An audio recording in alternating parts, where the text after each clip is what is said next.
ఇండస్ట్రీలోకి వారసులు రావడం అనేది సర్వసాధారణం. ప్రతి స్టార్ హీరో తన కొడుకును గ్రాండ్గా లాంచ్ చేయాలని విశ్వ ప్రయత్నాలు చేస్తూ ఉంటారు. మరోవైపు అభిమాన హీరోల కొడుకులు హీరోలుగా ఎంట్రీ ఇస్తే చూడాలని ఆశపడుతూ ఉంటారు. ఇక ఇలాగ Tollywood star hero power star Pawan Kalyan గారి కొడుకు అఖీరా ఎంట్రీ కోసం ఆయన అభిమానులు ఎంతగానో ఎదురు చూస్తూ ఉన్నారు. ఇప్పటికే ఈ న్యూస్ వైరల్ అయిన విషయం మనకందరికీ తెలిసిందే. ఇటీవలే పవన్ కళ్యాణ్ గారు ఆంధ్రప్రదేశ్ రాష్ట్రంలో రాజకీయాల్లో రాణించిన విషయం తెలిసిందే. ఇక అప్పటి నుంచి పవన్ కళ్యాణ్ గారి వెంట అఖీరానందన్ తిరిగిన ఫోటోలు, వీడియోలు నెట్టింట్లో వైరల్ అయిన విషయం తెలిసిందే.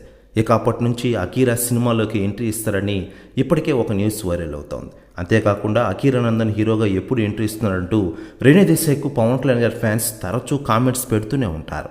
ప్రస్తుతానికి అఖీరానందన్కు నటనలో కానీ హీరో అవుదామని కానీ ఆసక్తి లేదని ప్రతిసారి చెప్పుకుంటూ వస్తోంది రేణు దేశాయ్. అయినా కానీ పవన్ కళ్యాణ్ గారి ఫ్యాన్స్ అఖీరా ఎంట్రీ ఇప్పుడని కామెంట్స్ చేస్తూనే ఉంటారు. మరోవైపు అఖీరా గురించి వినడమే కానీ ఎక్కువగా చూసింది లేదని చెప్పుకోవచ్చు.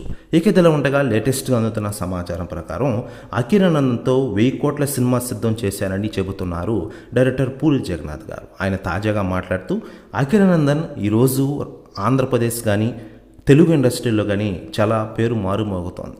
పవన్ కళ్యాణ్ గారి కొడుగ్గా అఖీరానందన్ ఒక మెట్టు ఎక్కేశారు.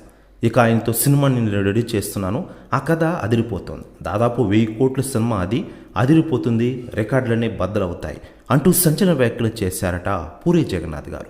ప్రస్తుత వ్యాఖ్యలు వైరల్ అవుతున్నాయి టాలీవుడ్ ఇండస్ట్రీలో.